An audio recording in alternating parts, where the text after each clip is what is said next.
Who is Benjamin Graham? तो आखिर कौन थे ये बेंजामिन ग्राहम? तो चलिए हम जानते हैं।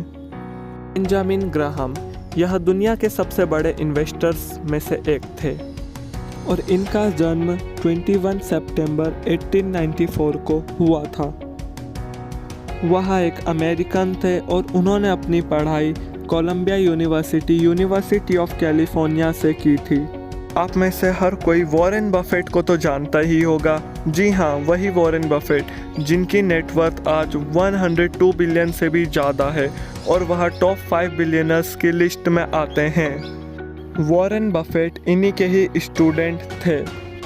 हालांकि उन्होंने इन्वेस्टमेंट तो 11 साल की उम्र से ही स्टार्ट कर दी थी, लेकिन उनको फिर भी कई सारी चीज़ें सीखनी थी, जैसे किसी कंपनी का अच्छे से एनालाइज करना या और भी कई सारी चीज़ें। तो वो सारी चीज़ें उनको बेंजामिन ग्राहम ने ही सिखाई है।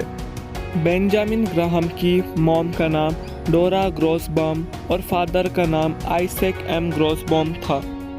और मैं आपको बता दूं कि बेंजामिन ग्राहम के तीन अफेयर्स थे, जिसमें से एक तो उनकी सेक्रेटरी के साथ ही था।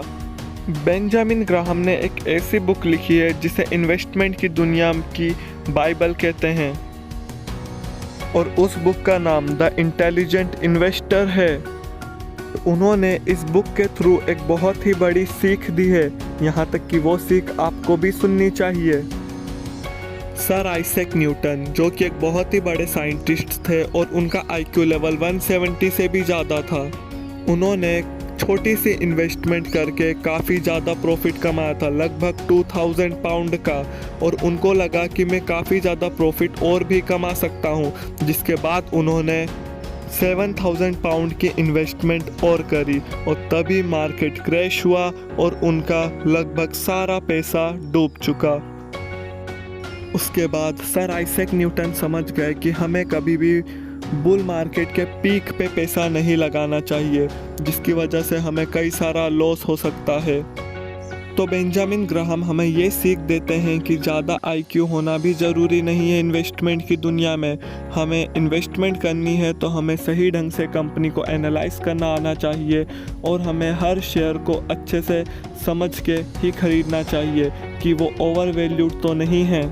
हालांकि बेंजामिन ग्राहम को तो पहले से ही पता था कि ये मार्केट क्रैश कभी भी हो सकता है, लेकिन उनकी किसी ने बात ही नहीं सुनी और उस टाइम पे उन्होंने बियरिश होके मार्केट से काफ़ी ज़्यादा प्रॉफिट कमाया।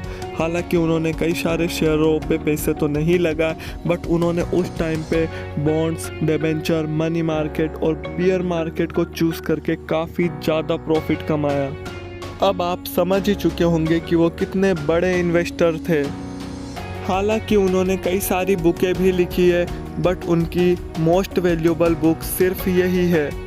आई होप आपको वीडियो पसंद आई होगी। अगर वीडियो में कुछ प्रॉब्लम है तो आप हमें कमेंट करके बता सकते हैं। Thank you and have a nice day.